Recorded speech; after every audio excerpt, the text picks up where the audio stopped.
I followed too many shoulds as I grew and learned in this perplexing and confusing world, and I lost my way. From a very young age, I began to feel less and less myself. I struggled in futility to find a felt sense of belonging. I no longer felt whole. What was whole? An elusive idea? Satisfaction was fleeting. I had a fundamental knowing something was terribly wrong. I knew I had gone missing. My discontent and yearning led me to seek what seemed spiritual, what was beyond the world, beyond me. I studied ancient texts. I sought and followed numerous spiritual paths. I was ever enticed by promises of what might reconnect me to what I sensed I had lost. But none filled the void or the emptiness, nor satiated my longing. Until I met my master teacher. Her name was multiple sclerosis. In the beginning, she presented herself with different names. First, chronic fatigue syndrome, next, fibromyalgia. But in the end, she was a debilitating disease with a dreadful name. But she brought me the spiritual teachings and lessons I required, with the might, wisdom, and power necessary to deconstruct internal and external delusion, what had separated me from myself. Our relationship was intimate, honest, and truthful, real medicine for my body, heart, and spirit.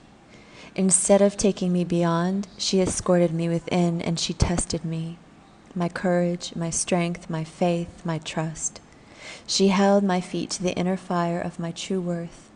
Sometimes I thought I was going to break, and sometimes I did break.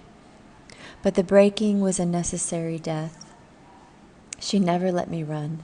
She always made me rise, to attend to every single aspect of my life with the utmost integrity, to not follow, to not make excuses, to not blame, to not check out, to not play small, to be solely responsible for all aspects of my being and its effect on everything I encountered and interacted with, to fiercely love myself and pursue my own authentic requirements for well-being. And as I agreed to do so, I rose.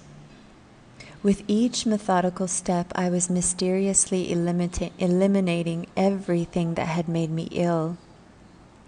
I was agreeing to become a master, and to not be fooled by ideas that heaven exists elsewhere. To bring forth heaven by birthing my own divine light and power into this body, into this life. I often stumbled and fell and banged and bruised. It hurt. But eventually I reemerged, fully embodied at an incomprehensible level of soul, with a crown of divine splendor, with heavenly glory radiating through every cell of my being, all pain and disease eradicated. But it was through disease that I found the narrow road that leads to enlightenment and embodied freedom, a journey I recommend highly.